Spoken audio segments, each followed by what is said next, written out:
500 लोकांचं जेवण घातलं असं म्हणत नाही. तो राळाभर चिमूड भांडारा हजर केलेला आहे. म्हणजे चिमूडभर भांडारा एवढाच खंडोबाला लागतो. पण आम्ही कर्मकांडात अडकलो. अनेक आपल्याला या सगळ्या कर्मकांडात अडकलेल्या असल्यामुळं आपला समाज जगामध्ये गरिबीची जी काय दोन कारणं निघतात. एक तर अंधश्रद्धेत अडकली लोक, कर्मकांडात अडकली. दुसरं कारण आहे व्यसनात अडकली. आपण दारू पिऊ नये, दुसऱ्याला पाजू नये. नाही चांगलं काही करता आलं तरी जीवनामधून वाईट काही करायचं नाही. नाही कोणाला न्याय देता आला तरी चालेल, परंतु कोणावर अन्याय करायचा नाही. नाही झाडं लावता आली तरी चालेल, पण आहे ते झाड तोडायचं नाही. नाही खरं बोलता आलं तरी चालेल, परंतु खोटं बोलायचं नाही. असं जरी दैनंदिन जीवनामध्ये आपण आचरण केलं, पुष्कळ परमार्थ आपल्या हातून घडत असतो नकळमध्ये. आज भेदभावाने दुनिया भरलेली आहे. आज इतका भेदभाव आहे. दंगली झाल्या मागच्या 4 महिन्यामध्ये 7-8 ठिकाणी. काय दंगली, कशामुळे दंगली? 400 वर्षापूर्वी रावण मेलाय, औरंगजेब मेलाय. त्या औरंगजेबाचा कोणीतरी फोटो ठेवला म्हणले व्हॉट्सअपला, स्टेटसला. त्याच्याहून दंगल होती. फोटो ठेवणारा तिकडं, दंगल घडवणारी तिसरीच, अटक व्हायला 4थीच. जे अटक झाले, ज्यांच्यावर गुन्हे दाखल झालेत, ती निरपराध आहेत. त्यांना काहीच कळाना, सोडवाय सुद्धा कोणी जायना. कशाहून भांडणे म्हणे हिंदू आणि मुस्लिम. इतिहासामध्ये जेवढ्या लढाया झाल्या आपण जर तपासलं तर हिंदू आणि मुस्लिम असे समोरासमोर उभे राहिलेत, जणू काय पार्टिशन आहे. आणि चला हिंदू इकडून आले, मुस्लिम इकडून झाले, झालं युद्ध. असं जगामध्ये एकही युद्ध झालेलं नाही. कारण औरंगजेबाच्या दरबारामध्ये, अफजल खानाच्या दरबारामध्ये अनेक हिंदू सरदार होते, अनेक हिंदू सैनिक होते. अफजल खान जेव्हा छत्रपती शिवाजीराजांना भेटायला आला, तो अफजल खानाचा वकील कोण होता? कृष्णाजी भास्कर कुलकर्णी होता. आणि छत्रपती शिवाजीराजांचा वकील कोण होता? गाझी हैदर होता. म्हणजे शिवाजीराजांच्या दरबारामध्ये 12 सरदार मुस्लिम होते.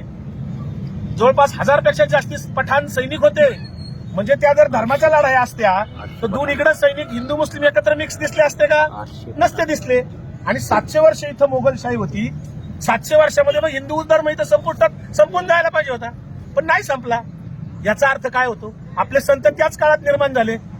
ज्ञानोबा, नामदेव, सावतामाळी, गोरा कुंभार, चोखोबा, एकनाथ महाराज, तुकोबा राय, निळोबा राय, सगळे संत बघा तुम्ही, त्याच काळात तयार झालेले सगळे. संतांनी उलट जो काही त्रास सहन केला तो मुस्लिमांकडे नाही केला. मोगलांनी नाही त्रास दिला. त्रास दिला कोणी?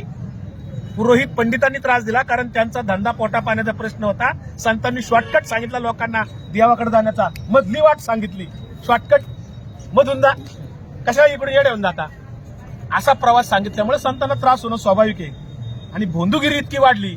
तुकाराम महाराज त्याच्यावर म्हणले, ऐसे कैसे झाले बोंदू, कर्म करोनी म्हणती साधू. अंगा लावून या राख, डोळे झाकोनी करीती पाप. आज सध्या जे महाराज लोक मोठमोठे दिसतात ना टीव्हीवर आपल्याला, आध्यात्मिक गुरु वेगवेगळे हेलिकॉप्टर मधून फिरतात. करोडो रुपयाची त्यांची प्रॉपर्टी आहे. आपल्याला वाटतं मंत्र्यांकडेच लय प्रॉपर्टी आहे, आपल्याला वाटतं खासदार आमदाराकडेच लय प्रॉपर्टी आहे. खोटे बरं काय. आता जे टीव्हीवर महाराज लोक दिसतात ना आपल्याला, बाबा बुवा, यांच्याकडे प्रचंड प्रॉपर्टी आहेत. ते ड्रायफ्रूट खातात, चांगलं चांगलं खातात, सेवेला माणसं असतात, मोठमोठे तळघरं, त्यांच्याकडे स्वतःची मिलिटरी असती. 5-6 संत तर जेलमध्ये आहेत आता बघा, आहेत का नाही? मग आता संत कोणाला म्हणावे? तुकाराम महाराजांनी संतांचा सत्संग करा, परमार्थ करा. संतांचा सत्संग करायचा तर संत आपल्याला या संत साहित्याच्या आधाराने आपल्या समोर जिवंत आहे. तुकाराम गाथेचा जर आपण सत्संग केला तर आपल्याला संतांचं दर्शन होईल. ज्ञानेश्वरीचा जर आपण सत्संग केला तर आपल्याला संतांचं दर्शन होईल. एकनाथी भागवत वाचली, हरिपाठ वाचला, भजन केलं, कीर्तन, प्रवचन, श्रवण भक्ती केली तरी आपल्याला संतांचा सत्संग होतो. मात्र आज धंदेवाईक भोंदूगिरी करणारे भगव्या कपड्यातले लोक आज देवाच्या नावाने, धर्माच्या नावाने लोकांना फसवतायत, अंधश्रद्धा सांगतायत. तुकाराम महाराजांनी त्यावेळेस सांगितलं, 900 कन्या पुत्र होती तो का करणे लागे पती. 900 जर मुलं होणार असतील तर नवरा करायचा कशाला? हा प्रश्न त्यावेळेस विचारलाय तुकाराम महाराजांनी. आम्हाला मात्र कळत नाही, गुजरातला जातात लोक, पोरगा होत नाही म्हणून. हे प्रकार चाललेत. तिथे पैसे घेतात किती. ह्या सगळ्या याच्यावर आपल्याला पुढे जावं लागेल. कारण आपल्याला जे काय जाती व्यवस्थेमध्ये अडकवलं, खरं तर आपण जन्माला येतो, आपण माणूस म्हणून जन्माला येतो. आपल्या रक्तामध्ये काय लिहिले का? हा धनगर आहे, हा माळी आहे, हा मुसलमान आहे, हा ब्राह्मण आहे, हा आमका आहे, तमका. रक्त तर सगळ्यांचं लालच आहे. आता कोरोनात अनेक लोकांना रक्त लागत होतं. रक्त लागताना कोणी विचारलं का? असं ते बघा, चेक करा माझ्या जातीचे का बघा. अलीकडे दुसरं काय निघालं? पत्रिका बघून लग्न ठरवायला निघाली लोक. खरं सांगा, इथं बसले आता तुम्ही अनेक ज्येष्ठ मंडळी आहेत, तुमच्या आईवडिलांचं लग्न पत्रिका बघून जुळलं गाव. त्यांच्या जन्मतारखा तरी होत्या. बऱ्याच जणांच्या आता ताटे साहेबांना माहिती असेल 1 जूनच जन्मतारीख आहे सगळ्यांची. निम्म्या महाराष्ट्राचा वाढदिवस 1 जूनला आहे. मग पत्रिका आपल्या आई वडिलांच्या नव्हत्या तरी संसार झाले ना, आपल्या आजा पंचांचे झाले, आपल्या आई वडिलांचे झाले. मात्र आम्ही आता काय करतोय, कॉम्प्युटरवर पत्रिका काढतोय, कॉम्प्युटराईज पत्रिका काढतोय. आणि जुळत नसेल तर काय, महात्मा फुलेंनी सांगितलं बघा बरं का, महात्मा फुले काय म्हणले, मी नाही म्हणत.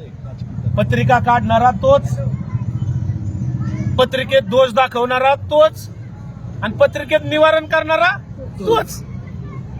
हा काय धंदा आहे असं तुकाराम आपलं महात्मा फुलेंनी प्रश्न विचारलाय त्या काळात 150 वर्षापूर्वी. पत्रिका काढणारा तोच, दोष दाखवणारा तोच, आणि निवारण त्याचा इलाज सांगणारा तोच आहे. फक्त त्याला स्वतःचा इलाज कळला नाही.